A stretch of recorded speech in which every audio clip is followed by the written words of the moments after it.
Muhammad SH.MH. Yang selanjutnya akan dimoderatori oleh Bapak Muhammad Endrio Susilo SH.MCL PhD.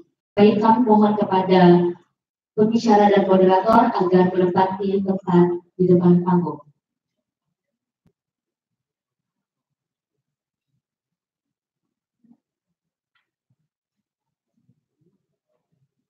Baik, untuk selanjutnya saya akan membacakan riwayat pendidikan singkat Bapak Muhammad Endrio Susilo PhD. Beliau menyelesaikan studi sarjananya di Universitas Diponegoro, kemudian melanjutkan program pasca sarjana di International Islamic University Malaysia dan melanjutkan S3-nya di universitas yang sama, yaitu di International Islamic University Malaysia. Baik, untuk selanjutnya saya akan menyerahkan secara penuh untuk sesi ini kepada Bapak Moderator, Bapak Muhammad Endrio Susilo PhD. Kepadanya kami persilahkan. Assalamualaikum warahmatullahi wabarakatuh. Terima kasih membaca. Ya, langsung saja saya undang ke stage ketiga pembicara. Yang pertama Profesor Dr. Rusli Muhammad, Dr. Krisna Harjo, dan Dr. Imran. Bapak-Ibu sekalian, ini sesi yang waktunya sangat sempit, tapi kita punya 3 pembicara. Jadi saya berharap nanti ketika berbicara bisa menyampaikan presentasinya dalam waktu yang singkat, tapi dengan penyampaian yang padat, brief and concise. Ketiga pembicara ini saya perlu kenalkan sedikit, walaupun mungkin sudah mengenal beliau. Yang pertama adalah Profesor Dr. Rusli Muhammad, lulus sarjana hukum dari Fakultas Hukum UIN, melanjutkan S2 di FKUI Jakarta, dan program dokter diambil di UIN Semarang. Yang kedua adalah Dr. Krisna Harjo, dia juga alumni dari UIN, S2 S3 di UIN Semarang.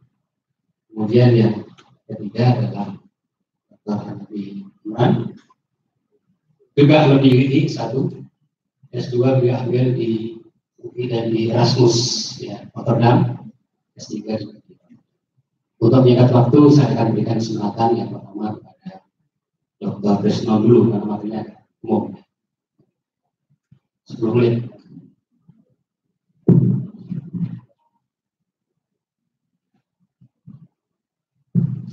Bismillahirrahmanirrahim. Assalamualaikum warahmatullahi wabarakatuh. Yang saya hormati Prof. Rusli dan Hanafi, yang saya hormati seluruh peserta seminar. Materi kali ini berbicara tentang diskursus kebijakan adopsi hukum pidana khusus. Kalau kita berbicara tentang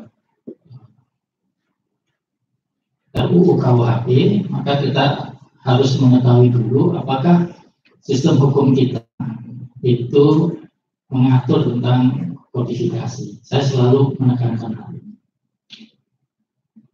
Kalau kita berbicara tentang kodifikasi, misalnya Belanda itu menegaskan dalam konstitusinya harus diatur dalam buku yang kita kenal sebagai kitab undang-undang hukum, yaitu pidana, perdata, dagang, militer.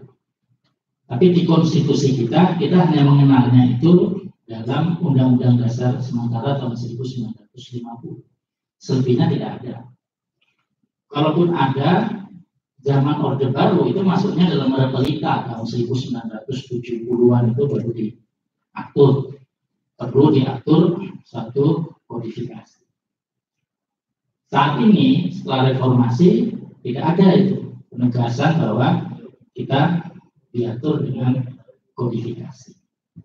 Maka ini perlu menjadi suatu penegasan. Meskipun kita menyatakan karena kita dulu pernah dijajah oleh Belanda, kemudian Belanda menganut kodifikasi, apakah menganut kodifikasi yang kemudian dilakukan seperti di Belanda. Maka ini harus menjadi satu pemikiran yang baik. Kemudian di dalam KUHP yang berlaku saat ini ada pasal 103. Pasal 103 KUHP selalu dikatakan sebagai pintu pembuka adanya ketentuan pidana di luar KUHP. Ini menjadi dasar karena bab 1 sampai dengan bab 8 KUHP itu berlaku juga bagi undang-undang di luar KUHP kecuali dia mengatur yang berbeda. Sehingga nanti kita akan mengenal hukum-hukum penyimpangan terhadap hukum material. Jadi asas-asasnya disimpangi karena memang ada dasar hukum yang memberikan tempat terjadinya penyimpangan. Dalam pengalaman Indonesia, ketentuan pasal 103 ini diatur dalam undang-undang, peraturan pemerintah Perda, sekarang itu juga di Konon yang sebenarnya Perda juga. Walaupun kemudian undang-undang yang mengatur tentang bagaimana menyusun peraturan perundang-undangan menyatakan tidak boleh ada hukum pidana pada level selain undang-undang dan peraturan daerah. Maka semua peraturan pemerintah tidak boleh ada sanksi pidana. Memang tidak banyak sebenarnya kalau kita cari peraturan pemerintah yang ada sanksi pidana. Pada undang-undang tentang perkawinan lah kita nanti akan menemukan ada sanksi pidana. Hanya itu saja sejauh pemahaman saya pengaturan di peraturan pemerintah itu yang ada sanksi pidananya. Lalu kita memiliki banyak sekali undang-undang di luar KUHP yang kemudian memiliki ketentuan-ketentuan pidana yang sering disebut sebagai undang-undang khusus di luar kodifikasi. Sebelum reformasi ada undang-undang pers. Tapi ketika diperbarui saat reformasi, undang-undang pers itu sering dikatakan juga sudah tidak seperti undang-undang khusus yang menjadi undang-undang administratif. Kemudian ada undang-undang subversi yang kemudian dicabut saat reformasi. Lalu ada undang-undang tindak pidana ekonomi yang kita tiru di Belanda. Di Belanda, undang-undang tindak pidana ekonomi tahun 50 itu masih berlaku. Dia berarti ada di luar KUHP. Tapi kita ini tidak tahu nasibnya. Dan saya tidak tahu kenapa pembuat undang-undang ini ketika memasukkan seluruh ketentuan di dalam KUHP, undang-undang di luar KUHP, itu tidak terlalu memperhatikan undang-undang tindak pidana ekonomi. Mungkin karena undang-undang tindak pidana ekonomi itu hukum materialnya sudah habis. Yang tertinggal adalah hukum acaranya. Karena pasal 1 di dalam undang-undang tindak pidana ekonomi kan menarik ataupun mengatur sendiri tentang tindak pidana ekonomi dan itu sudah tidak ada lagi. Kemudian kita mengenal ada undang-undang tindak pidana korupsi, narkotika, psikotropika. Setelah reformasi adalah pidana terorisme, pencucian uang, KDRT, perdagangan orang. Tapi ada juga undang-undang administrasi, banyak sekali undang-undang administrasi yang ada sanksi pidananya. Perbankan, Bank Indonesia, pasar modal, undang-undang lalu lintas, undang-undang penerbangan, dan banyak yang lainnya. Ya. Karena di Indonesia ini katanya kalau buat undang-undang tidak ada bab hukum pidananya, itu bukan undang-undang. Jadi kayaknya tidak meyakinkan tidak ada sanksi. Ya. Jadi hukum pidana itu malah over pengaturan, kemudian sering-sering dikhawatirkan jadi over kriminalisasi. Kalau kita berbicara pembaruan hukum pidana, maka hukum pidana itu adalah mengatur hal-hal yang kemudian dianggap sudah tidak lagi sesuai dengan perkembangan dinamika hukum pidana nasional. Ya. Kemudian hukum pidana khusus maupun administrasi, ya, karena banyak sekali sistem yang kemudian diatur itu perlu dirapikan. Jadi Prof. Badar menyatakan rumah yang mungkin sudah kurang cukup perlu diperbaiki ataupun rumah yang kemudian ada tanaman ilalannya yang kemudian harus dirapikan. Kemudian sering terjadi duplikasi norma hukum pidana antara hukum pidana dalam KUHP dengan norma hukum pidana di luar KUHP. Kemudian kriteria kriminalisasinya adalah perbuatan jahat yang independen, tidak mengacu atau tergantung pada pelanggaran terlebih dahulu terhadap ketentuan hukum administrasi, daya berlakunya relatif lestari, ancaman hukumannya lebih dari 1 tahun pidana perampasan. Itu sebenarnya kriteria yang ingin ditegaskan undang-undang yang ada di luar kemudian akan dimasukkan. Yang nanti dalam keputusan tim perumus, undang-undang administrasi itu tetap ada di luar. Kemudian undang-undang yang tadi saya sebutkan sebagai undang-undang pidana khusus itu dimasukkan ke dalam KUHP. Nah, ini yang kemudian kriterianya menjadi tidak terlalu jelas mana yang masuk, mana yang keluar, mana yang khusus, mana yang bukan. Ya. Kalau kita melihat penundaannya di 2018 itu tertunda disahkan. Jadi tahun 2018 itu sekitar bulan Agustus di 2018 itu diisukan akan disahkan.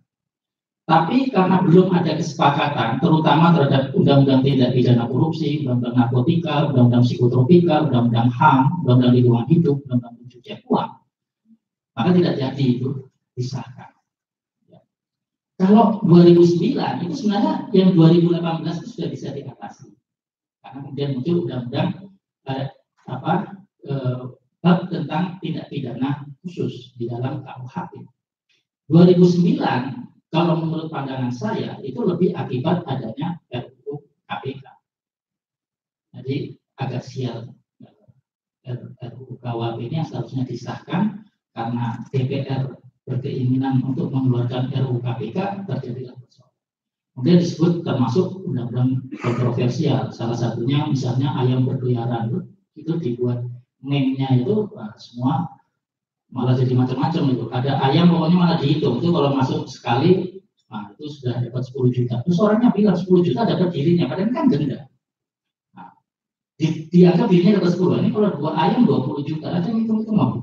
Sebelum sebulan aja udah kaya raya ini orang gara-gara ayam gitu kan. Ayam berkeliaran. Apalagi kalau ayamnya masuk halaman, makan kemudian buang air besar. Nah, itu berapa tuh dendanya itu? Kan buat kotoran juga dia. Nah, ada tambahan semacam itu.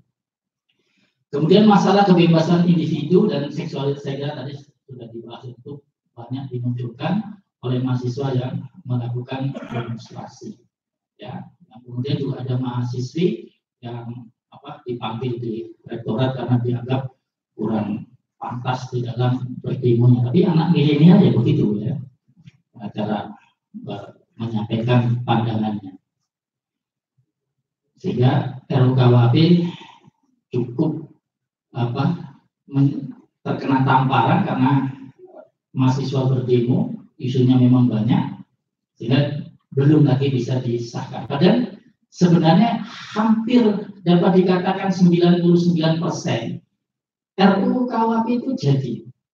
Meskipun penolakan dilakukan oleh Komnas Perempuan, kaitannya dengan aspek pasal-pasal yang terkait dengan delik kesusilaan, dan kemudian dari beberapa unsur tokoh lintas agama kaitannya dengan undang-undang penodaan agama.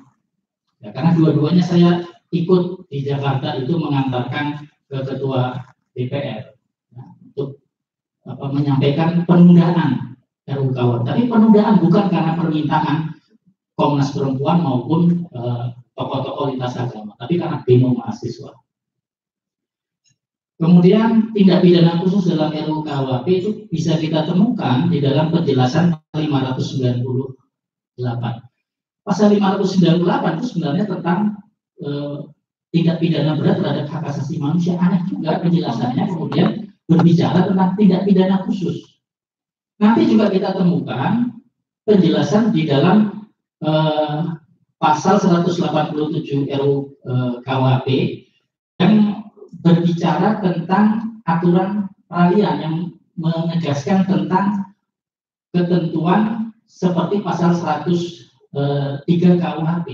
Nanti di situ juga ada penjelasan, tapi penjelasannya belum sempurna karena berbicara ada ayat 1, padahal di pasal 187 itu tidak ada ayat 1. Nanti juga menjelaskan tentang ketentuan yang ada di luar KUHP itu seperti apa, ya, kriterianya. Nah, kemudian yang diatur itu tindak pidana khususnya adalah tindak pidana berat terhadap hak asasi manusia, tindak pidana terorisme, tindak pidana korupsi, pencucian uang, dan narkotika. Ini yang dianggap sebagai tindak pidana khusus. Jadi tidak semua tindak pidana khusus menurut saya itu kemudian juga diatur di dalam RUU KUHP. Kemudian kalau masyarakat Aliansi Nasional Reformasi KUHP, ya, sebagaimana tadi Pak Erasmus ya, itu menyatakan seharusnya ada 22, kemudian yang sudah diatur 14, tapi dari 14 itu tadi hanya 5 yang menjadi tindak pidana khusus. Sedangkan mereka menyatakan yang namanya tindak pidana khusus itu adalah termasuk kejahatan cyber, kemudian perdagangan orang, kekayaan intelektual, pemilu, KDRT, pelayaran anak dan konsumen, tapi tidak masuk dalam pengertian tidak pidana khusus dalam KUHP. Nah, persoalannya pasal 103 itu masih punya padanan dengan pasal 187. Artinya, kalau misalnya ini mau dimasukkan semua dalam KUHP, kemungkinan satu waktu akan keluar lagi itu ada. Lalu bagaimana sebenarnya harus dilakukan? Karena kita punya sejarah, misalnya undang-undang khusus menjadi muatan materi KUHP walaupun tidak sempurna, itu contohnya adalah undang-undang subversi. Walaupun undang-undang subversi itu tidak semuanya diatur sedemikian rupa, tetapi dimasukkan di dalam KUHP. Jadi dari yang khusus dia dikembalikan ke umum. Tapi dari umum dikeluarkan ke ke KUHP, dikeluarkan ada korupsi dan anak. Yang jadi persoalan adalah undang-undang di luar KUHP itu mencabut pasal-pasal dalam KUHP, itulah yang kemudian merusak sistemnya. Undang pertama itu peradilan anak, yang kedua tindak pidana korupsi, Undang-Undang Nomor 20 tahun 2001. Itu jadi persoalan. Nah, saya ingin ke Belanda. Ya. Di Belanda itu tetap ada undang-undang di luar KUHP. Pertama, undang-undang administrasi termasuk perdanya atau peraturan-peraturan di tingkat kota di Belanda itu ada sanksi pidana. Dan itu di Indonesia juga sekarang tidak apa-apa. Di rancangan KUHP juga tidak apa-apa. Tapi narkotika dari tahun 1928 itu tetap ada di luar. Tindak pidana ekonomi itu dari tahun 50 sampai sekarang ada. Senjata tahun 1989, lalu lintas diperbarui tahun 94, kemudian militer 91. Artinya ada di luar pun tak masalah. Yang penting diharmonisasi dengan baik. Dan kita punya peluang bahwa itu akan tetap terjadi. Maka saya katakan ada pembelajaran era Omnibus Law sekarang. Bukan saya setuju dengan Omnibus Law, tetapi Omnibus Law itu kan sekian undang-undang terserak itu diatur. Menurut pandangan saya, KUHP kalau dibahas itu harus bersama-sama dengan hukum acara pidana. Bahas bersama-sama. Lalu undang-undang di luar KUHP itu juga dibahas secara bersama-sama. Lalu diharmonisasikan semua, satu kali jalan. Nah, itu nanti akan menyelesaikan ketentuan yang ada di luar dan ada yang di dalam. Mana yang ditarik, mana yang tetap ada di luar. Ditata secara bersama-sama. Itu namanya bersungguh-sungguh melakukan pengaturan. Kalau tidak, memang akan sulit merasa bahwa itu belum dilakukan penyesuaian. Yang ini sudah dilakukan, harus dilakukan secara bersama-sama. Ini saya tangkap dari semangat Omnibus Law. Ya, tetapi tetap dengan model kodifikasi dan undang-undang di luar KUHP. Kesimpulan saya, kodifikasi sebaiknya lebih diutamakan dilakukan pada ketentuan umum. Jadi itu yang lebih kita kerjakan sebagaimana tadi disampaikan oleh Prof. dan mesinnya. Ya, sebagaimana dalam konsep kelas. Ada Profesor Udin yang mengatur tentang dulu kita ingin melakukan itu. Lalu tidak ada masalah kalau kita tetap mengatur hal-hal yang ada di luar KUHP tetap berlaku. Apakah itu undang-undang korupsi, terorisme dan seterusnya. Silahkan kalau itu dianggap sebagai pilihan politik oleh pengambil keputusan. Saya kira itu. Pak Presiden, terima kasih. Assalamualaikum warahmatullahi wabarakatuh. Baik, paparan berikutnya akan disampaikan oleh Ani. Waktunya sama 10 menit. Assalamualaikum warahmatullahi wabarakatuh. Selamat sore, salam sejahtera bagi kita semua. Saya menyambung apa yang disampaikan oleh Pak Trisno. Yang pertama bahwa latar belakang keinginan untuk melakukan kodifikasi itu sebenarnya adalah karena ada beberapa ketentuan undang-undang di luar kodifikasi, di luar KUHP, yang itu pengaturannya jauh menyimpang dari ketentuan yang ada dalam buku 1. Itu yang pertama saya kira. Sehingga ada keinginan agar penyimpangan-penyimpangan yang sudah terlalu jauh menyimpang, baik terkait dengan mengenai pertanggungjawaban pidananya, terkait dengan ancaman pidananya, terkait formulasi pemidanaannya dan seterusnya, itu sudah jauh menyimpang sehingga perlu dilakukan penyesuaian harmonisasi dengan ketentuan yang ada dalam buku 1. Yang pertama. Kemudian yang kedua, yang merupakan perlu kita samakan persepsi terlebih dahulu adalah apakah ketentuan-ketentuan yang ada di luar KUHP itu dikatakan sebagai hukum pidana khusus. Karena sebagaimana kita ketahui bahwa undang-undang yang ada di luar KUHP itu kan ada yang bersifat administratif, sebenarnya dia itu adalah dependent crime, bukan independent crime. Kalau Profesor Sudarto itu membagi ke dalam 2 kategori undang-undang dalam KUHP itu, yaitu hukum pidana murni dan hukum pidana administrasi. Nah, yang kaitannya dengan hukum pidana administrasi ini, apakah juga dikatakan sebagai hukum pidana khusus? Itu yang perlu diluruskan lebih dahulu secara teoritik saya kira. Karena kalau kita lihat definisi yang ada dalam berbagai buku itu, literatur itu mengatakan hukum pidana khusus itu karena subjeknya yang khusus, karena perbuatan yang khusus, karena lain sebagainya. Tapi ada juga yang mengatakan bahwa dia dikatakan khusus ada karena ada penyimpangan dari ketentuan hukum pidana umum yang ada dalam buku 1, maupun penyimpangan yang ada dalam kitab undang-undang hukum acara pidana. Jadi untuk dikatakan sebagai khusus itu kalau ada penyimpang di 2 materi maupun formil khusus. Nah, kalau itu disepakati, saya kira saya lihat juga mungkin arahnya ke sana. Ya. Jadi ada penyimpangan itu maka dikatakan khusus. Dan penyimpangan itu memang tadi dikatakan dalam pasal 103 KUHP memang dimungkinkan untuk melakukan penyimpangan-penyimpangan tersebut. Tapi dia dibuka kerannya. Jadi KUHP kita yang LVS sekarang itu memang menganut kodifikasi secara terbuka. Jadi membuka kemungkinan. Nah, kemudian kita masuk ke RUU KUHP. Dalam RUU KUHP itu disebutkan dalam bab tersendiri yang disebut dengan tindak pidana khusus. Tindak pidana khusus. Bab tersendiri dan tindak pidana khusus. Ini juga saya agak janggal juga ya. Dengan judul bab tindak pidana khusus ini.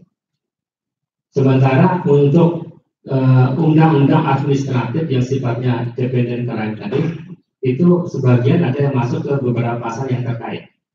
Ada yang masuk ke delik lingkungan, ada yang masuk ke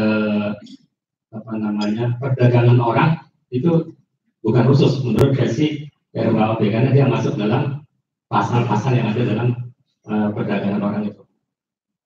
Nah, sehingga ini saya kira perlu diluruskan dulu. Jadi kalau itu dikatakan bahwa ada penyimpangan dari formil material, kenyataannya dalam bab khusus tindak pidana khusus itu KUHP, konsep KUHP itu mencantumkan 5 macam tindak pidana, yaitu tindak pidana berat hak asasi manusia, kemudian tindak pidana terorisme, kemudian tindak pidana korupsi, tindak pidana pencucian uang, dan yang terakhir adalah narkotika.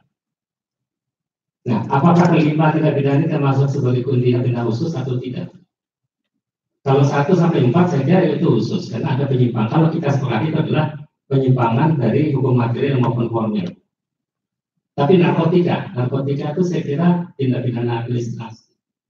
Dia tidak bisa digolongkan sebagai tindak pidana khusus, bukan.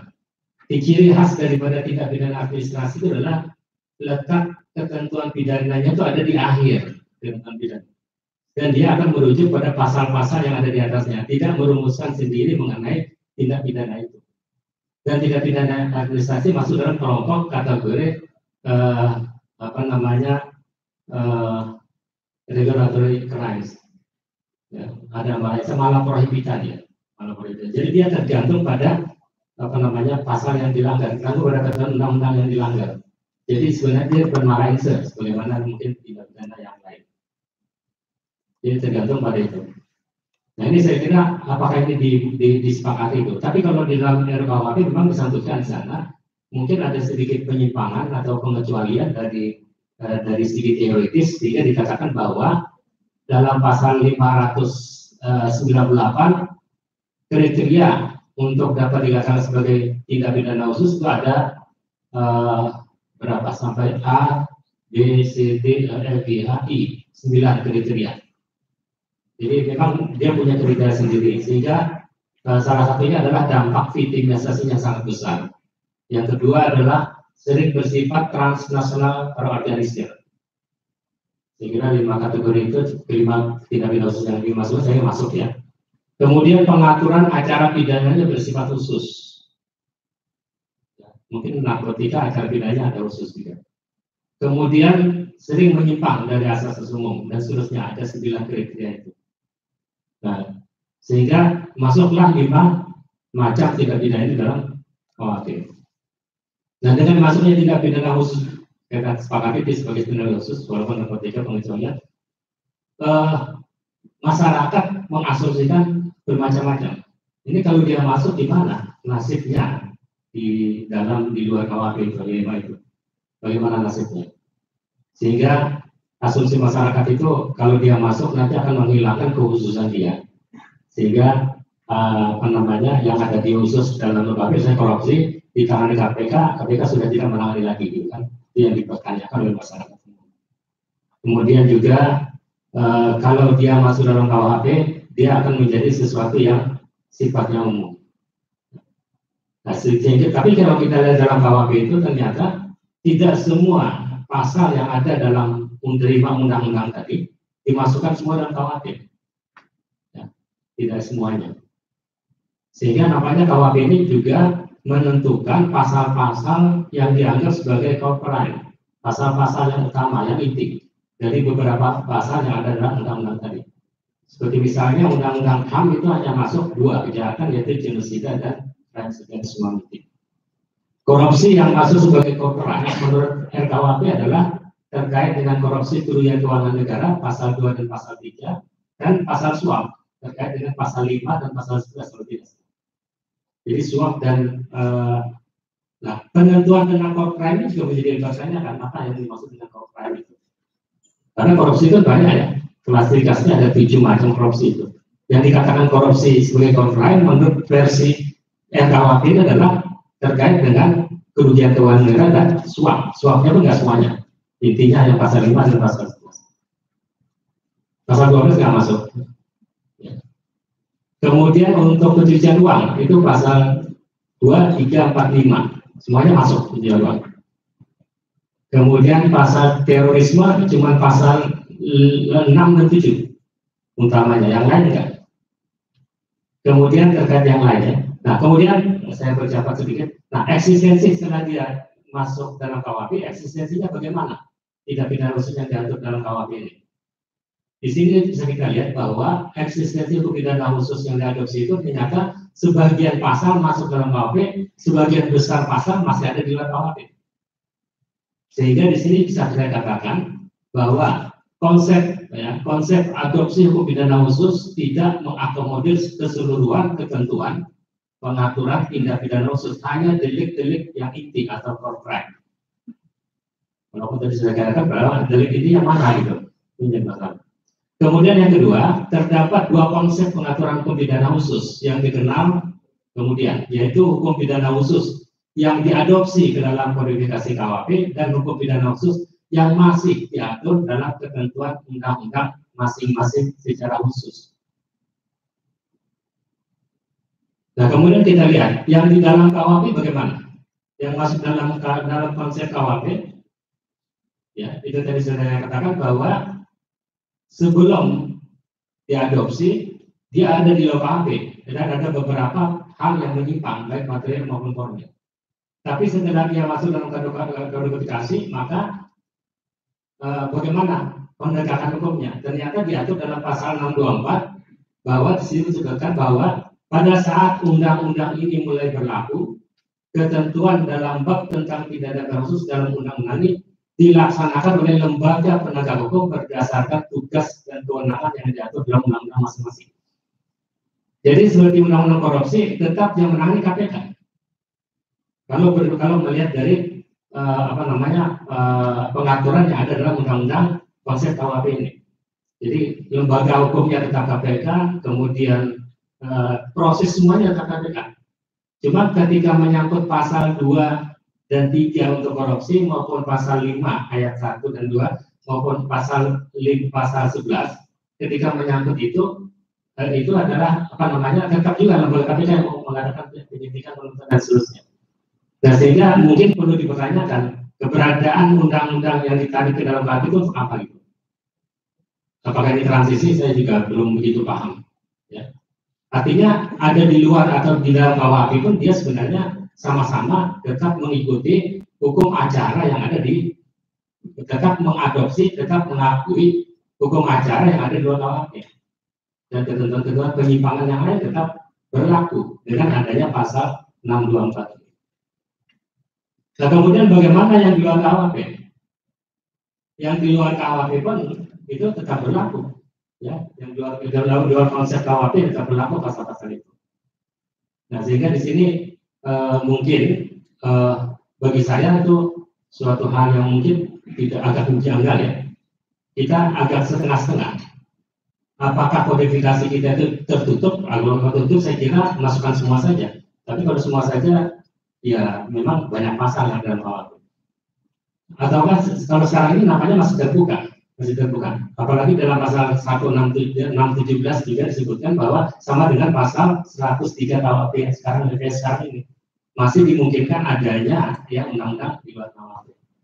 Jadi saya kira saya melihat itu masih setengah-setengah ya dalam menentukan posisi hukum pidana khusus di luar KUHP itu apakah diadopsi secara total atau tidak. Saya kira itu, Pak Moderator. Terima kasih. Assalamualaikum warahmatullahi wabarakatuh. Salam bebas. Menyambung apa yang tadi disampaikan oleh pembicaraan lebih detail tentang adopsi delik korupsi dalam ya. Bicara ketiga. Bismillahirrahmanirrahim. Assalamualaikum warahmatullahi wabarakatuh. Saya pembicara terakhir, tapi sebetulnya kompetensi saya justru di luar bidang hukum pidana materi, ya. Saya justru diberikan oleh panitia pada aspek penyelenggaraan sistem peradilan pidana. Meskipun demikian, saya mulai dulu dari dasar pemikirannya bahwa betapapun kita ini sekarang, meskipun sudah cukup lama, kita berada dalam upaya pembaruan hukum pidana dengan diharapkannya akan muncul KUHP baru. Saya meminjam istilah yang digunakan di dalam pembangunan hukum. Di situ kita menggunakan ada 3 wawasan. Kemudian juga di sana ada misi. Dan ini yang kemudian saya coba mengkaitkan dengan pembaruan hukum pidana kita. Saya punya buku, belum lama diterbitkan, itu mencoba menyinggung itu. Dan mahasiswa saya yang S2 itu sudah punya buku itu. Nah, di situ saya berbicara tentang wawasan wawasan pembaharuan hukum pidana kita, dan ini bukan istilah baru sebetulnya. Saya hanya meminjam konsep-konsep yang digunakan di dalam pembangunan negara kita, termasuk pembangunan kita. Di situ ada wawasan kebangsaan, di situ ada wawasan Nusantara, dan di situ juga wawasan Bhinneka Tunggal Ika. Yang saya ingin sedikit elaborasi dua wawasan terakhir, kebangsaan dan Bhinneka Tunggal Ika.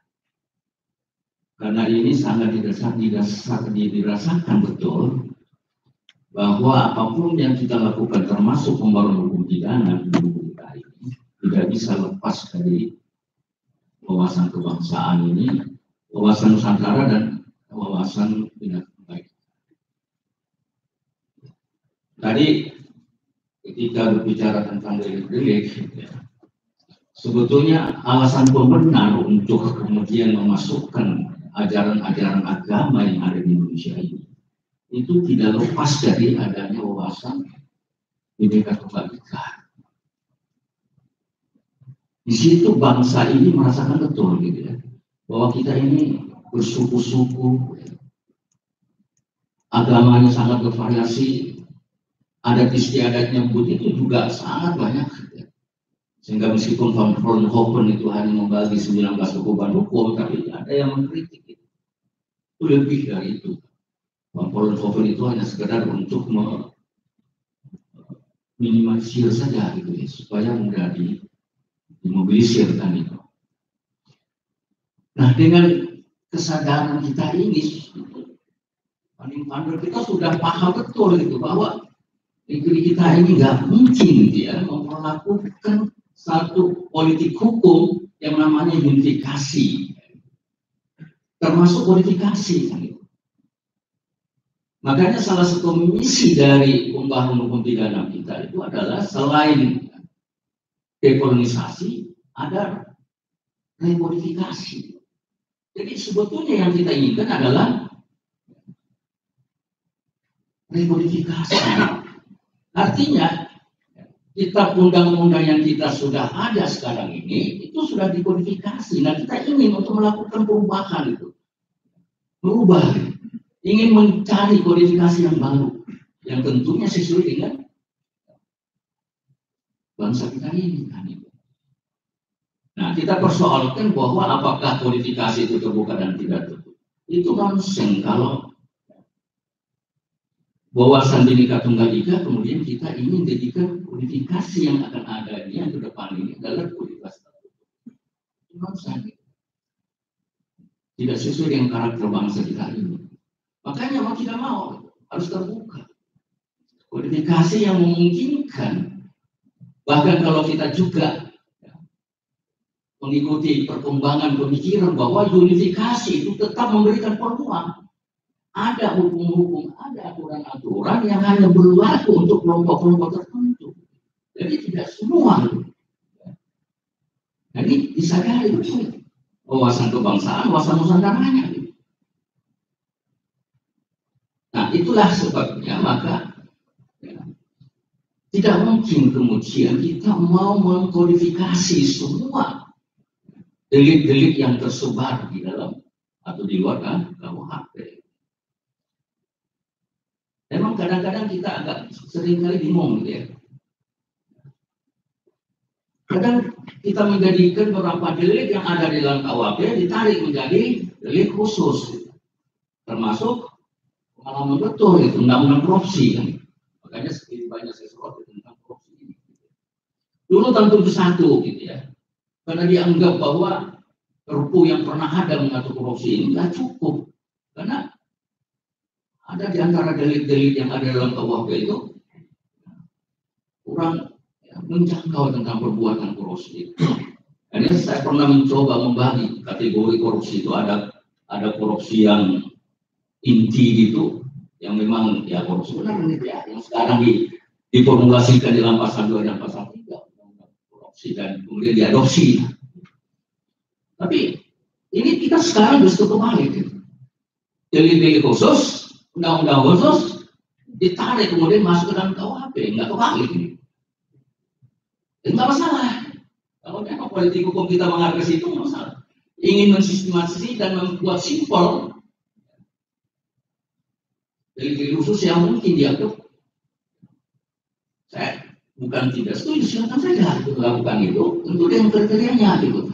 Apalagi kalau tadi yang memang delik khusus ini, dia memberikan beberapa kriteria. Gitu. Nah, apakah dengan kriteria ini kemudian delik-delik yang memang khas itu adalah nggak bisa dijadikan sebagai delik umum itu, kemudian ditarik masuk ke dalam KUHP. Jadi satu pertanyaan yang mungkin perlu didiskusikan. Nah, oleh karena itu mungkin kalau deliknya itu delik yang memang bisa berlaku untuk umum, ya silakan saja. Tapi kalau delik itu punya karakter yang susah untuk diperlakukan atau berlaku untuk semua orang, ya ngapain? Biarkan aja duduk di dalam. Nah, saya akan masuk kemudian apa konsekuensi dengan dileburkannya. Dalam makalah saya ada 6 poin yang saya coba catat di situ. Dan ini sesuatu yang nyata.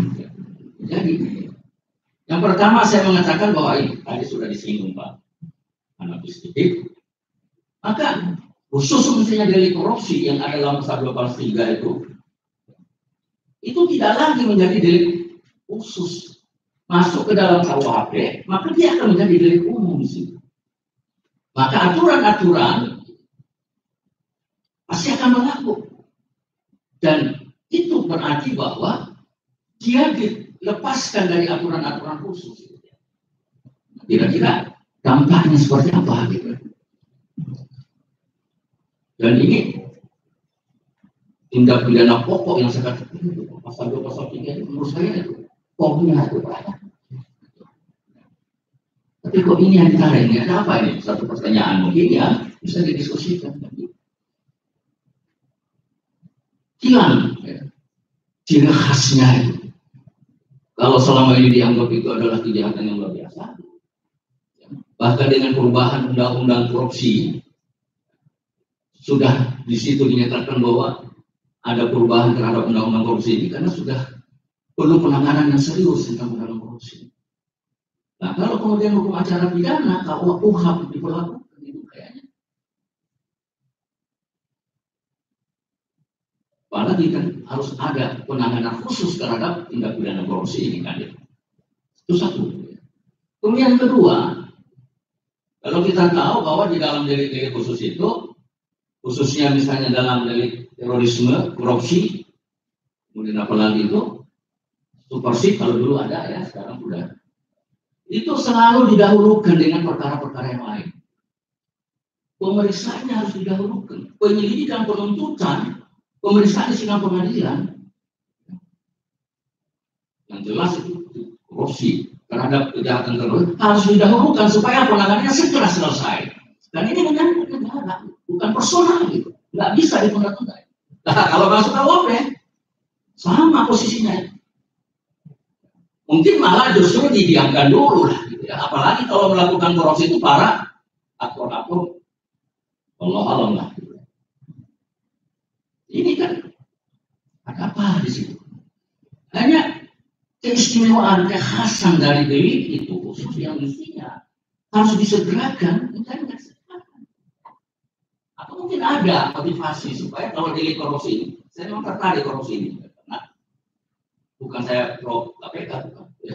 Dari situ ya, pikiran saya itu, waduh ini luar biasa ini korupsi, hancurnya suatu negara karena ini korupsi ini. Kalau tidak ditangani secara serius, negara ini bisa bubar.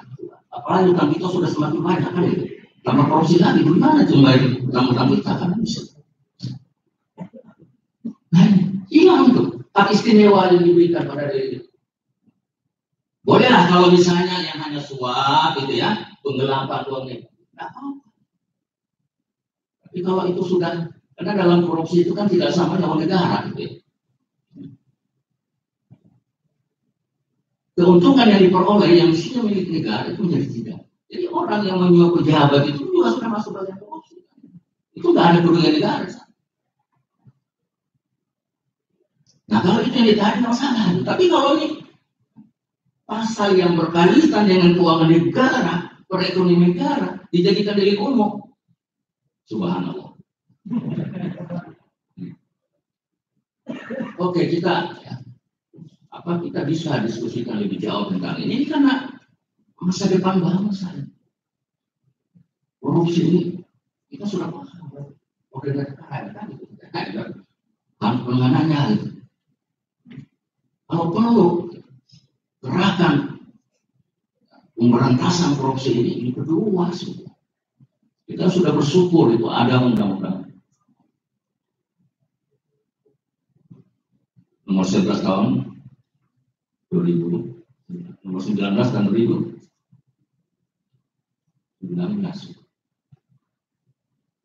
Tapi memang lebih banyak politik hukumnya di situ adalah preventif yang ditamakan.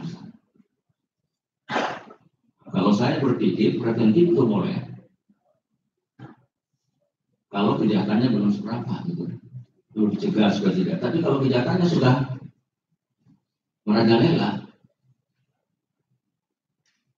ada teori mengatakan bahwa represif yang berhasil itu adalah upaya preventif yang lebih baik. Artinya ketika kejahatan itu sudah mau tidak mau represif yang harus dilakukan, penindakan harus dilakukan. Nah ini kita sama menyayangkan kalau kemudian bahkan para koruptor itu mengembalikan uang korupsi,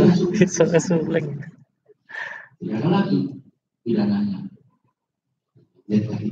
Ya, jadi hak istimewa hilang, in absentia juga jadi hilang itu. Padahal peradilan in absentia yang memang sebetulnya ini asas yang pengecualian ini. Nah kalau para pelaku koruptor itu susah untuk ditemukan. Sementara aset-aset negara itu sudah jelas-jelas peralihannya kemana, bahkan sudah ada yang disita gitu. Nggak bisa, ya sudah diketahui kemana posisi-posisi dan kemana arilan-arilan itu. Nah kalau tersangkanya, terdakwanya itu belum divonis, susah untuk kemudian mengembalikan aset itu, susah untuk melakukan penyitaan. Kenapa? Dianggap belum ada putusan hukum yang tetap. Nah, bagaimana kalau kasus menghadirkan para pelaku-pelaku itu harus dulu dinyatakan bersalah korupsi dihukum sekian tahun baru?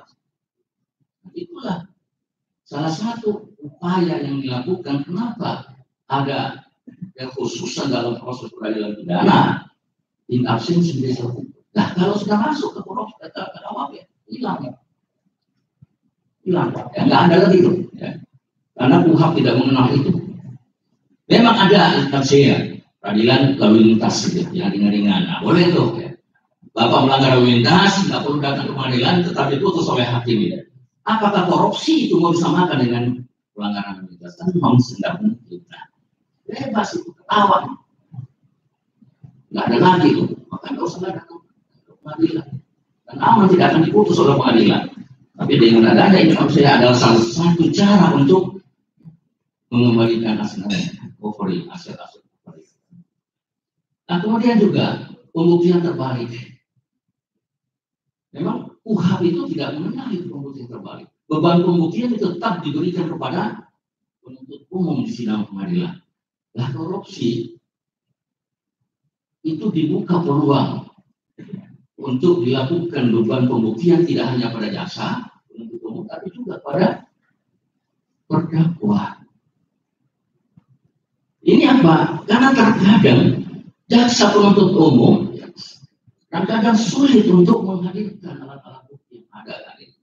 Nah, tadi kalau kemudian terdakwa yang suruh membuktikan, itu ada keringanan pada jaksa. Silakan terdakwa yang membuktikan dari mana asal usul kekayaannya. Lah, kalau dia tidak bisa membuktikan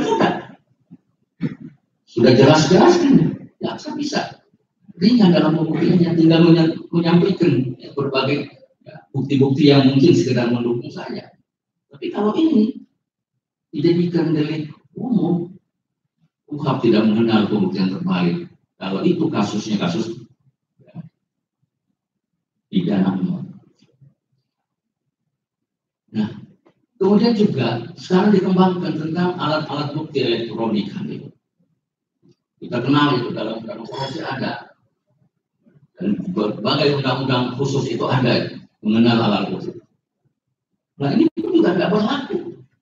Ketika semua masuk ke KUHP, dalam KUHP berlaku hukum acara pidana. Hukum acara pidana hanya mengenal 5 alat bukti itu. Di situ tidak mengenal alat bukti elektronik. Bukti-bukti, saya tidak mengatakan alat bukti. Bukti-bukti elektronik baru bisa digunakan berarti ketika ada alat bukti yang lain yang menggunakan itu. Bisa jadi bisa jadi keterangan ahli dan seterusnya. Tapi berarti itu tidak akan. Padahal kasus-kasus korupsi dengan adanya alat bukti elektronik ini sangat membantu di dalam membuktikan ada tidak itu.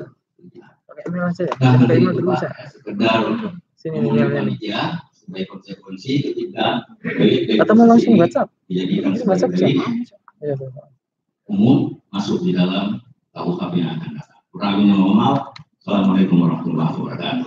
Terima kasih nggak bagus. Udah, terima kasih.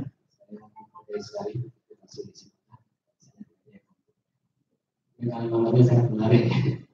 Saya mencatat ada 3 isu ya di pembahasan berbicara.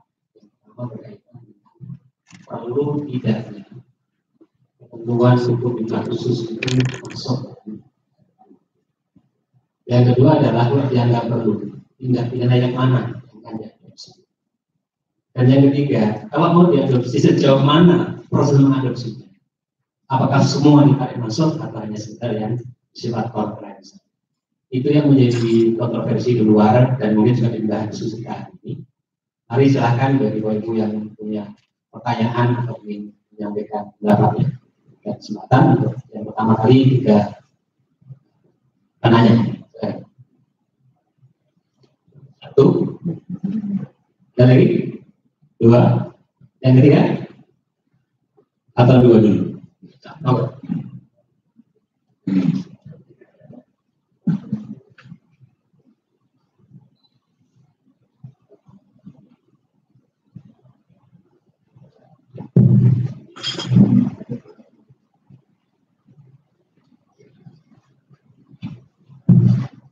Terima kasih. Saya Nur Dayat dari Bursa Umi. Pada awal dari negara Indonesia ini adalah negara demokrasi. Tentu setiap aturan atau kebijakan yang diambil baik pemerintah maupun DPR itu harus mendengarkan aspirasi-aspirasi dari masyarakat. Berkaitan dengan hal itu, jika dikaitkan dengan situasi Indonesia yang sekarang ini, yang terjadi sekarang ini adalah dominasi kepentingan politik itu lebih mencuat daripada aturan hukum yang ditegakkan untuk keadilan. Berkaitan dengan RUU KUHP ini, kalau menurut hemat kami sebenarnya tidak perlu mengkodifikasi seluruh undang-undang yang ada, terutama undang-undang yang disebut pidana khusus, karena undang-undang seperti undang-undang tindak pidana korupsi, undang-undang pencucian uang, pidana berat terhadap hak asasi manusia, ini adalah sudah dirancang dan mempunyai peralatan dan penegak hukum yang memang khusus, sehingga jika undang-undang pidana khusus ini ditarik ke rancangan undang-undang hukum pidana, mungkin penegak hukum yang umum seperti polisi, jaksa dan hakim yang umum itu mungkin kami asumsikan akan kesulitan, sehingga menurut saya undang-undang yang sudah ada dan itu dinilai bagus ya harus diperkuat. Nah, namun khusus untuk undang-undang pidana terorisme ini, menurut pengalaman kami, apa ya, sebenarnya perlu ditarik ke hal yang transparan. Karena menurut saya selama ini penanganan tindak pidana teroris itu yang ditangani oleh sebelah pendapat itu memang tidak bisa diakses oleh umum. Nah, apakah yang ini perlu dimasukkan? Kita mungkin mohon diberi penjelasan. Nah, untuk rancangan undang-undang kita hukum pidana ini untuk apa ya, hal-hal yang kontroversi, delik-delik yang kontroversi, dengan mengingat negara Indonesia adalah negara yang demokrasi, berwawasan Nusantara, Bhinneka Tunggal Ika, saya kira yang delik-delik yang kontroversi itu dikembalikan saja ke undang-undang yang telah mengaturnya, seperti undang-undang KDRT, ini kan undang-undang perdagangan manusia, ini sudah sebenarnya undang-undang yang sebenarnya sudah bisa berjalan dan ada perangkat yang saya kira itu. Terima kasih Pak Rudi. Berikutnya kepada Dr. Muzakir. Tanggapan.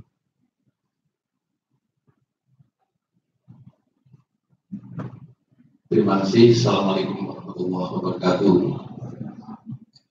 Pak, sekarang saya kira tadi ada kaitannya dengan materi saya. Jadi saya mengatakan kita harus pilihan kodifikasinya apa. Jadi saya mengingatkan dulu ketika tim itu merumuskan suatu kodifikasinya modelnya seperti ini. Kita sudah perbandingan. Di negara-negara lain itu HAM itu ada dalam KUHP. Kooperatif. Pencucian uang dalam KUHP juga kooperatif. Semuanya kooperatif. Kita jangan campur adukan antara hukum pidana material dengan hukum pidana formil. Karena kalau bicara hukum pidana formil itu fleksibel. Artinya kebutuhan apa dibikin bukan jadi masalah. Tapi kalau yang material itu jangan coba-coba diubah-ubah. Saya ambil contoh misalnya saja, ketika ada korupsi, tiba-tiba pasal korupsi ditarik dan hukumannya semua diperberat semua. Padahal tindak pidana korupsi terjadi karena kegagalan negara dalam mencegah terjadinya tindak pidana korupsi. Yang kedua, dalam praktek penegak hukum, kegagalan aparat penegak hukum menegakkan tindak pidana korupsi. Tapi yang dobrak itu adalah hukum pidana material. Diperberat, diperlonggar prosedurnya. Karena ketidakmampuan aparat penegak hukum menegakkan secara profesional efektif dan efisien. Akibatnya hukum acaranya ditoleransi. Emangnya sekarang setelah ditoleransi tindak pidana korupsi habis? Turun? Tidak. Ini yang membuat kita kajian serata ini bahwa nampaknya undang-undang yang dulu sudah tertib dipindahkan menjadi tidak tertib, diberi toleransi dari katakan penyimpangan hukum material, hukum pidana formil, ternyata tidak ada korelasinya dengan penurunan tindak pidana korupsi. Anggaran dinaikkan, tidak ada penurunan tindak pidana korupsi. Ini harus dievaluasi juga. Sumbernya bukan hukum pidana, ya. Dan juga bukan hukum pidana material.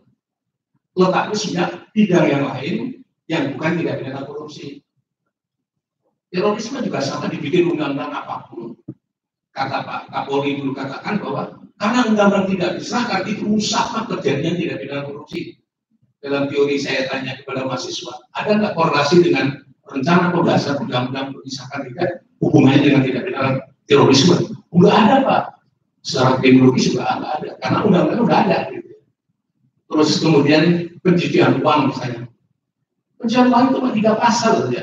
Jadi nggak terlalu banyak sesungguhnya. 3 pasal, terutama pasal 2 yang dikutip lagi ada di sini. Ini padahal pasal yang buruk sekali.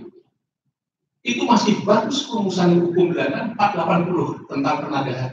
Sebenarnya sama aja. Tapi karena dimasukkan pasal 2-nya masuk dikutip ada di sini lagi. Kita kayaknya nggak ada kajian akademik yang jelas. Karena apa? Di situ dikatakan, kalau di situ dikatakan pasal ini tidak pidana, tidak pidana, tidak pidana, terakhir harus dikunci dengan tindak pidana yang diancam dengan 4 tahun. Jadi, padahal kalau ngomong tindak pidana yang diancam dengan 4 tahun, clear selesai. Pasal yang lain sudah tidak disebutkan. Ini contoh, kalau kita membiarkan begitu saja kayak begini, kan kita ya istilahnya punya tanggung jawab moral lah gitu ya. Karena pas nyusun ini, tadi saya katakan, saya ngambek ya. Karena mungkin mohon tanggapan dari narasumber bahwa dalam bab ke-34 itu disebutkan di situ tindak pidana khusus. Sebelumnya makhluk ini diberi nama hukum pidana khusus. Saya kritik habis ya. Kecewanya luar biasa saya. Apa ada dalam KUHP di chapternya adalah hukum pidana khusus? Aneh gitu. Maka saya agak ngambek pada saat itu. Nah sekarang berubah makhluknya menjadi tindak pidana khusus. Mohon dijawab pertanyaan saya. Emangnya pasal-pasal tadi saya katakan ketertiban umum itu bukankah itu tindak pidana khusus? Bab nomor 5 tentang ketertiban umum. Jelas sekali bab 5 itu tentang ketertiban umum. Bukankah itu sebagai tindak pidana khusus? Kalau ini disebut sebagai tindak pidana khusus, apa khusus dalam konteks ini? Gitu? Judulnya tidak pidana khusus, yang lain bukan khusus, kan gitu. Jadi mestinya dalam buku sebuah kitab, menyusun kitab, judulnya itu sudah khusus, gitu ya. Tanpa tidak pidana khusus, bawahnya korupsi. Emangnya yang lain, subbab itu bukan tidak pidana khusus. Ini mohon dijawab aja, karena buat saya ganjil sekali ini, dan ganjil yang kedua adalah tadi Pak pembicara yang pertama. Pak Trisno mengatakan bahwa dia tidak menjadi masalah. Tapi dia, Pak Trisno tidak menunjukkan problem adanya hukum di luar KUHP yang sekarang sebagai kategori hukum pidana khusus itu apa sesungguhnya? Penyimpangannya seperti apa? Normanya menyimpang, apakah adil atau tidak berdasarkan Pancasila, misalnya begitu. Yang tadi sudah saya sebutkan, kalau ada kesengajaan dengan kealpan, berat kealpan itu dosa atau tidak kita menyetujui itu. Sebagai akademisi maksud saya. Seperti ini, kayak misalnya gratifikasi, lapor KPK tidak lapor KPK. Kalau lapor tidak dituntut, tapi kalau tidak lapor dituntut, tuntutannya seumur hidup. Padahal itu penerimaan nggak ada, deal suap nggak ada. Tapi giliran ada deal itu 5 tahun ancaman pidananya. Nah ini kalau dibiarkan seperti ini yang diambil tadi pasal 2 pasal 3, ini agak bingung juga. Kalau seminar ini ternyata juga mentoleransi terhadap cara-cara perumusan seperti itu, termasuk juga tidak pidana pencucian uang. Jangan coba tidak pidana pencucian uang itu kunci terakhir adalah minim 4 tahun, tidak pidana ancaman 4 tahun. Di situ minimnya ada 5 tahun. Agak bingung juga. Tidak pidana lanjutan, tetapi konkretnya itu di bawah 4 tahun, tapi di sini minim sudah 5 tahun. Maksud 20 tahun. Tapi giliran pasal 1, 2, 3, 4, 1, 2, 3, 4, kalau nggak salah 5 pada saat itu, saya protes. Kenapa ini pasal 5 itu 5 tahun? Apa jawaban pada saat itu? Karena ini ada protes dari yayasan sosial. Kalau itu yayasan sosial sebagai penampung tidak pidana terorisme, tidak pidana pencucian uang, dihukum minim 5 tahun, maksimum 20 tahun. Mereka pada protes semua. Entah yayasan agama atau yayasan apa, protes semua di situ. Akhirnya DPR toleransi. Oh, kalau gitu ancaman maksimumnya hanya 5 tahun. Coba bayangkan, dari 20 tahun turun drastis menjadi 5 tahun. Padahal kelakuannya mereka sama. Dia adalah penampung. Jadi ini saya ingin sampaikan bahwa mereka membuat undang-undang itu juga main-main juga. Gitu ya. Kita tidak boleh meniru membiarkan itu di luar KUHP. Maksud saya itu kembalikan kepada KUHP. Nanti ditempatkan di bawah pasal, istilah bahasa saya pasal penadahan. Di bawahnya barulah kemudian pencucian uang. Jadi clear pasalnya. Yang satu penadahan itu nada saja, yang satu nada tapi diproses. Bedanya penada diproses sehingga menjadi barang yang haram berubah menjadi barang yang halal. Ini contoh menurut saya. Kalau itu dibiarkan di sana, agak sulit saya bisa memahami buku kodifikasi. Maka semangat saya dari sesi ini saya tadi luntur. Rekomendasi saya tadi mau saya cabut kalau misalnya suasana seperti ini. Saya cabut karena apa? Ya karena membiarkan hukum yang ada yang kurang bagus seperti ini, membiarkan begitu saja tanpa kita ada upaya untuk melakukan tadi kalau Pak Khalid mengatakan rekonseptualisasi dan sebagainya. Tapi faktanya kita membiarkan begitu saja, gitu. Membiarkan begitu saja. Itu yang catatan saya. Saya mohon bicara kita tentang masalah hukum pidana material, buang dulu pikiran kita tentang hukum pidana formil, penegak hukumnya, buang aja dulu. Karena apa? Karena itu urusannya nanti hukum acara pidana. Tapi biar mereka yang menangkap, kita berbicara murni tentang hukum pidana material. Kalau kita bicara murni hukum pidana material, kita berpikir yang jernih sehingga kita melihat tanpa memikirkan lembaga apapun kita, tanpa berminat untuk duduk di dalam lembaga itu apapun, kita berbicara tentang norma hukum pidana sebagai standar hukum pidana. Kalau istilah bahasa saya katakan standar keadilan dalam hukum pidana. Kalau kita bening berpikir seperti itu dan murni akademik, barangkali kita enak berpikirnya. Jadi nggak usah dipikirin nanti hukum acara seperti apa, nanti kita pikir pada saat kita membahas hukum acara pidana. Itu yang berikutnya saya ingin sampaikan adalah satu lagi Pak ya. Jadi supaya plong saya, karena saya tadi mengusulkan ini gitu ya. Saya minta kodifikasi supaya sistematisasi dasar keadilan kita berhadapan dengan hukum pidana ini tanggung jawab. Tapi kalau masih membiarkan ada di luar, agak sulit saya. Bapak dan Bapak sekalian, bisa nggak membaca misalnya undang-undang terorisme, terutama penjelasannya di pasal ancaman kekerasan. Mungkin sudah membaca, mungkin Bapak dan Ibu sekalian, ancaman kekerasan diberi definisi yang sangat luas sekali. Karena apa? Ancaman kekerasan termasuk BA, ini macam-macam itu. Yang semula berbau fisik, nah sekarang diganti menjadi cukup dengan kata-kata dan sebagainya. Nah kalau itu tidak dimasukkan ke dalam ini, kemudian disistematisasi, yang disebut ancaman kekerasan itu apa? Per definisi dirumuskan dalam RUU KHP. Sehingga ngomong ancaman kekerasan berlaku untuk semuanya, termasuk juga adalah terhadap tindak pidana terorisme.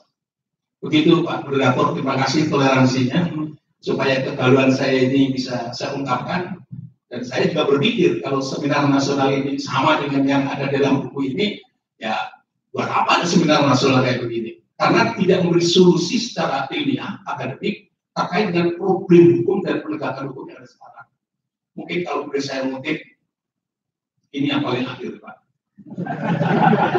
Saya selalu kutip dalam forum itu, namanya Jenderal Sutanto Kapolri. Kapolri itu bisa memberantas tindak pidana judi seluruh Republik Indonesia tanpa satupun pasal yang berubah. Gak ada yang diperberat, gak ada dana, gak ada semuanya. Hanya di tangan satu orang namanya Pak Jenderal Sutanto. Panggil seluruh Kapolda se-Indonesia, dikumpulin, dia declare. Kemudian dia diminta kasih waktu 3 bulan berantas korupsi. Kalau Anda tidak bisa memberantas korupsi, saya copot kalian akan saya ganti yang mampu mengganti saudara. Pun payah pun 3 bulan habis semua tidak pidana judi se-Indonesia. Jadi tidak ada khusus, maaf harus ini. Ada khusus, tapi judi mewabah se-Indonesia habis, dan alhamdulillah kami bisa merasakan sampai sekarang di tetangga negeri saya tidak ada judi. Terima kasih. Assalamualaikum warahmatullahi wabarakatuh. Terima kasih Bapak Muzahid.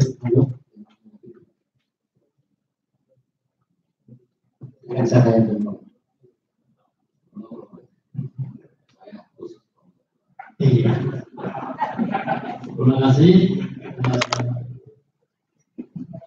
Penanya pertama umum ya, bukan masukan kaitannya dengan memasukkan kalau memang itu perlu dimasukkan ke dalam KUHP, dan kalaupun tidak misalnya ada misalnya pasal-pasal undang-undang yang dianggap sebenarnya secara prinsip bisa saja karena kontroversi dan sebagainya, itu memang bisa saja menjadi cara dan model. Kalau Pak Muzakir tadi kan menyampaikan kaitannya dengan pengaturannya sebagaimana yang tadi menjadi pandangan Pak Muzakir adalah memang perlu kemudian dilakukan penataan ulang dan kemudian dimasukkan semua di dalam KUHP. Saya kira memang yang paling ideal itu memang semua dimasukkan. Kenapa? Karena memang kita berbicara itu tentang kodifikasi. Hanya saja persoalannya kemudian kita ini juga di dalam perkembangan yang ada tidak bisa melupakan bahwa ada beberapa tindak pidana yang secara umum dan telah menjadi konsensus di dalam penegakan hukum kita, itu memang kita upayakan untuk melakukan penegakannya diatur kemudian di luar karena memerlukan beberapa penyimpangan asas tanpa berbicara hukum acara. Namun demikian dihubungkan bahwa kalau memang ada penyimpangan, tadi malah saya menyatakan ya kalau memang mau diatur kan sebagaimana sudah dilakukan oleh pemikiran Pak Muzakir itu kan ditata semua dilihat dan kemudian mana yang harus dimasukkan. Secara prinsip saya berpandangan seperti itu. Tetapi kemudian bahwa kalau memang kita juga harus memperhatikan ada kemungkinan bahwa KUHP kita sendiri dan rancangan KUHP kita sendiri memberikan ruang terbukanya satu ketentuan yang ada, maka mana yang kemudian kita anggap bisa kita lakukan penataan dengan baik. Semuanya masuk di dalam KUHP atau masih ada yang ada di luar. Ternyata kan kita juga tidak bisa memutuskan Pak Muzakir. Semuanya masuk. Karena yang administrasi yang diputuskan oleh perumus sendiri bahwa yang misalnya perbankan macam-macam itu tetap ada di luar, tidak dihilangkan pidananya. Sehingga dengan demikian prinsipnya ada aturan-aturan yang ada di luar. Saya ingin memasukkan pemikiran saya dalam pandangan semua yang kita masukkan ataupun ada di luar itu politik hukum. Kalau memang politik hukumnya itu ternyata adalah masih memberikan tempat bagi undang-undang yang ada di luar KUHP, maka ini yang harus ditata. Apakah kemudian yang disampaikan oleh Prof. Muladi yang kemudian akhirnya menjadi tindak pidana khusus yang tadi dipersoalkan oleh Pak Muzakir. Nah, kalau kita lihat kan tindak pidana khusus yang di buku 2, buku 3 itu tidak, kalau kita menyatakan sebagai pidana khusus ya di sana karena pengaturannya tentang apa delik-delik yang ada. Tapi karena ini kemudian melakukan akomodasi pengaturan.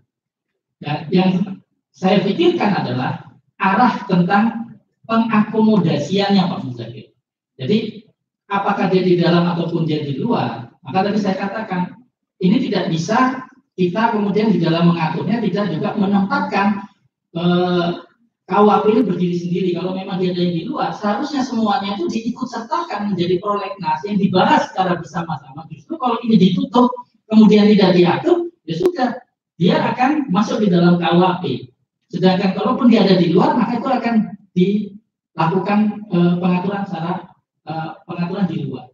Nah, ini berarti pekerjaan berat. Kenapa? Karena undang-undang di luar KUHP itu kan banyak sekali. Kalau sebenarnya semuanya harus dilakukan pengecekan dan seyogyanya memang itu adalah pekerjaan yang paling ideal kalau mau melakukan pengecekan, termasuk pada undang-undang administrasi. Apakah itu akan dilakukan oleh DPR? Saya kira tidak. Apa yang kemudian disampaikan oleh Pak Muzakir saya bisa pahami ketika perumusan-perumusan itu kemudian dianggap sebagai bermasalah. Tapi kenapa bermasalah? Sebenarnya bermasalah itu ketika dirumuskan di DPR. Beberapa pasal-pasal yang kemudian menjadi hal-hal yang tadi disampaikan sendiri oleh Pak Muzakir bahwa karena ada protes, kemudian kebijakan menjadi berubah tidak sesuai dengan apa yang seharusnya dirumuskan. Karena memang ada proses politik yang kemudian mengikuti pengaturannya. Karena banyak cara dan pemikiran yang kemudian masuk. Nah, penataan-penataan yang kita lakukan yang tadi juga disampaikan oleh Prof. Barda, tidak semua anggota Dewan memahami bagaimana cara penyusunan. Tapi kita tidak melakukan seperti di Belanda. Di Belanda itu KUHP diserahkan kepada ahli hukum, pakar hukum pidana, hukum dagang, pakar hukum dagang. Dia mengatur, kemudian parlemen hanya kemudian melakukan proses politiknya saja, tetapi perumusannya dikawal betul. Kita kan tidak, kemudian memang muncul aneh-aneh. Kemudian pengaturan tadi sedikit kemudian mengecewakan Pak Muzakir kalau tadi bilang ngambek ya, wajar, disitulah prosesnya. Tapi saya ingin menyatakan bahwa kita ini sekarang punya pasal yang di rancangan pun itu masih tetap mengatur kemungkinan bisa dilakukan pengaturan di luar. Sedangkan ada yang memang saat ini di luar, tapi ketika itu tidak sesuai, maka fungsinya adalah melakukan harmonisasi. Itulah kenapa saya melakukan perbandingannya di Belanda, karena kita kan mengikuti Belanda. Walaupun kita juga mempelajari dari yang lainnya. Di Belanda pun ada pengaturan-pengaturan yang secara tegas sudah diatur bahwa itu dia berada di luar. Dan satu yang sangat saya ikuti adalah tindak pidana ekonomi. Yang di tempat kita sudah teramputasi sama sekali. Tidak ada upaya-upaya pengaturan yang komprehensif. Justru penyusun undang-undang malah melupakan. Bahkan dalam pengadilan-pengadilan yang harusnya ada dalam tindak pidana ekonomi, jaksa-jaksanya itu khusus, dilatih pun khusus, itu pun hilang.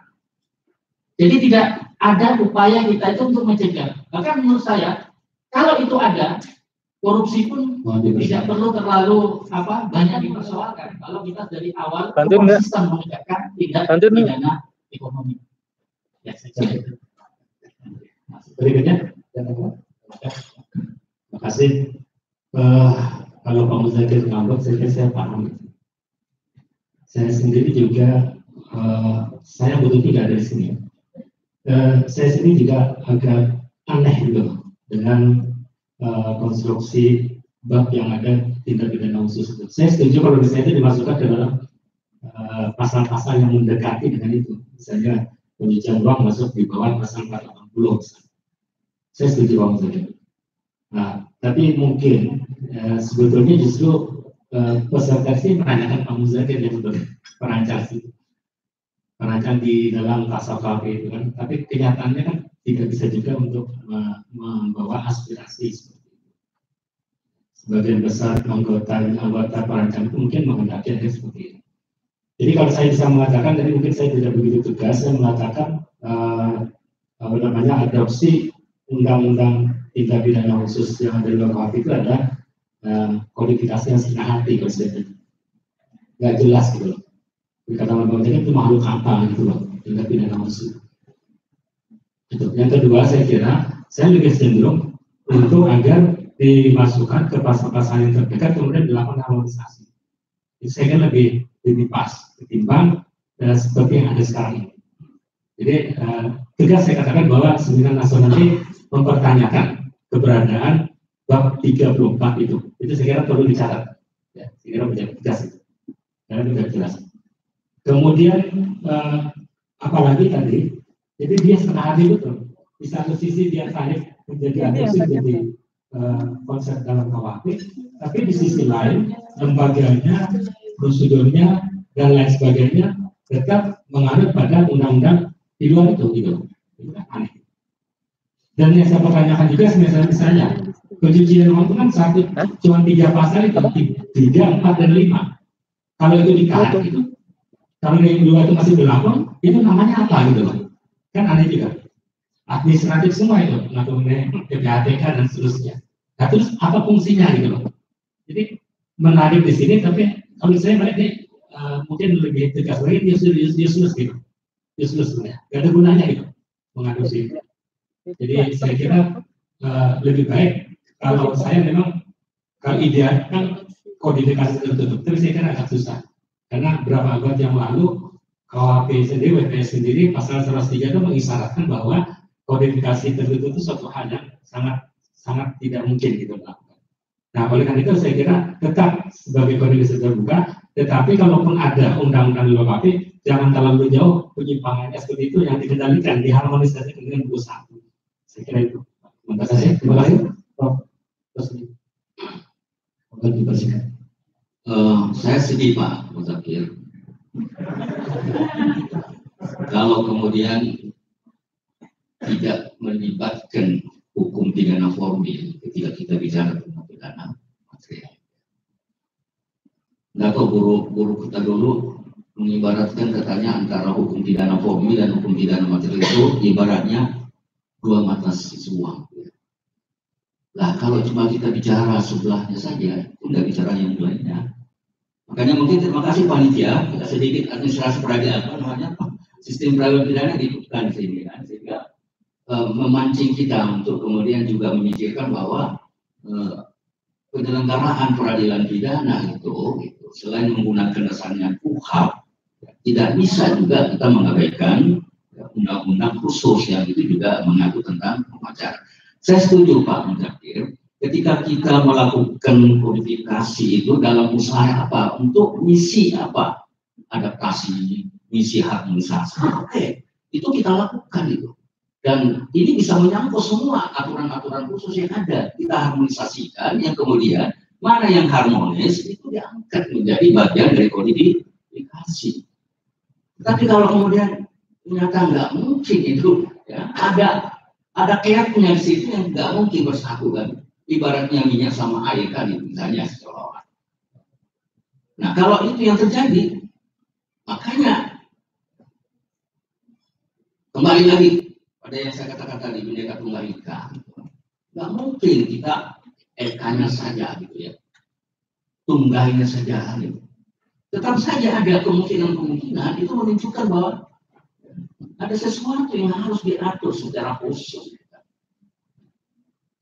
Khususan itu ada kan gitu ya. Nah kalau itu kita terima sebagai hal yang mau tidak mau menjadi bagian dari kodifikasi kita, berarti kunci kodifikasi itu enggak satu kunci gitu. Kemudian ditutup sudah selesai, enggak ada lagi mengenai. Nah untuk itulah maka kalau kita mengkaitkan lagi dengan kondisi negara kita ini gitu ya, seperti tadi hukum yang hidup di masyarakat, yang ini kan hidup masyarakat, tidak kemudian berhenti pada satu titik kan, berkembang terus berkembang. Nah kenapa kemudian ditolerir tentang adanya undang-undang khusus ini? Karena juga perkembangan masyarakat ini nggak bisa kita. Nah ketika kita sudah kunci itu, tidak ada lagi delik-delik lain di luar delik yang ada dalam KUHP, terus inilah satu problem. Al-Quran pun juga membuka peluang, ya Pak Ustaz, ya? Membuka peluang untuk ada bentuk-bentuk kejahatan yang selain ditentukan oleh Tuhan. Silakan tentukan. Nah, ini kalau kodifikasi ibaratnya Al-Quran pun memberikan itu, artinya nggak mengenal lagi berbagai bentuk perbuatan, susah. Nah itu satu. Kemudian kedua, mungkin juga perlu dipertimbangkan bahwa gagalnya di dalam upaya pencegahan kejahatan yang terjadi itu, memang kita nggak cukup untuk menyalahkan satu tahapan-tahapan yang ada dalam sistem peradilan pidana kan. Kita paham betul gitu ya, dalam konteks penegakan hukum, kalau kita lihat dari kebijakan hukum pidana itu ada tahap formulasi. Pertanyaan kita, apakah sudah berhasil di dalam merumuskan ya, substantif dari hukum itu kan? Saya ingat betul Probada yang punya pemikiran bahwa sebetulnya pokok pangkal persoalan lalu penakut itu ada pada legislatif, makanya disertasinya itu kan mengangkat tentang persoalan bagaimana bekerjanya sehingga kemudian menghasilkan sebuah produk undang-undang yang itu mampu untuk dijalankan oleh. Nah ini kemudian kita pun juga harus mengakui bahwa sebaik apapun produk hukum pidana material, kalau kemudian dijalankan pada tahap implementasinya, siapa pertanyaan kita? Bisa nggak diikuti apa yang sudah ada dalam formulasi itu kan? Ya. Dan akhirnya kemudian sampai pada eksekusinya. Nah, saya kurang setuju kalau kemudian kita hanya mengklaim bahwa ya, kodifikasi yang ini atau formulasi yang sudah lengkap begitu akan menunjukkan dan seterusnya, atau kita berikan kepercayaan pada institusi-institusi yang lain yang ternyata tidak mampu. Menurut saya ada kumulasi ya, itikat yang harus digalang secara bersama-sama ya, untuk kemudian menemukan satu hasil khususnya dalam proses ya, keberhasilan KUHP yang kita datang. Dan menurut saya KUHP yang kita rancang ke depan ini tidak boleh kemudian menghilangkan wawasan yang ada tadi, misi yang ada tadi, dan kemudian juga harus melihat perkembangan masyarakat kita yang tidak mungkin ya, berhenti pada satu titik, pasti suatu saat akan muncul kejahatan baru yang sekarang ini belum kita tahu wujudnya seperti apa. Verifikasi terbuka, itulah yang lebih baik kita lakukan. Terima kasih, Pak. Terima kasih, Bapak Ibu sekalian, mengingat waktu, saya tidak membuka sesi kedua untuk tanggapan. Mohon maaf, hanya masih mengganjal dan belum bisa sampaikan jalur yang lain. Mari kita akhiri sesi ini dengan baca hamdalah. Amin. Saya sebagai moderator, kurang lebihnya mohon maaf. Assalamualaikum warahmatullahi wabarakatuh.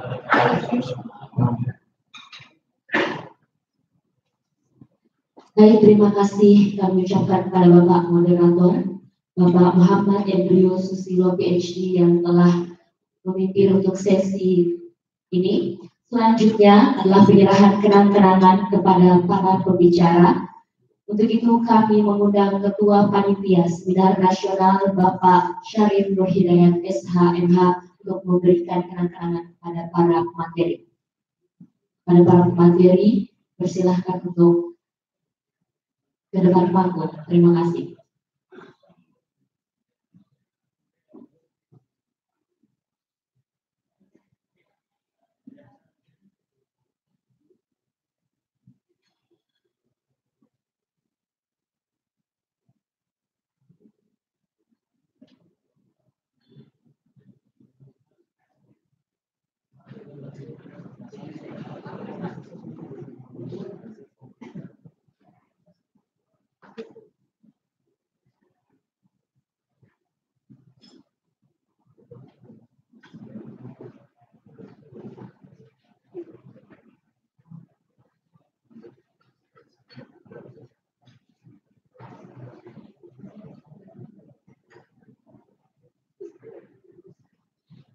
Baik, beri tepuk tangan yang meriah untuk ketiga pembicara. Baik, Bapak Ibu yang kami hormati, untuk selanjutnya yaitu kita memasuki waktu istirahat, yang dimana istirahat ini ada makan malam dan sholat maghrib. Untuk selanjutnya sesi terakhir sekaligus penutupan akan dilaksanakan pada pukul 7. Terima kasih. Kami persilakan untuk Bapak Ibu untuk melaksanakan sholat maghrib ataupun persilakan untuk makan malam di restoran.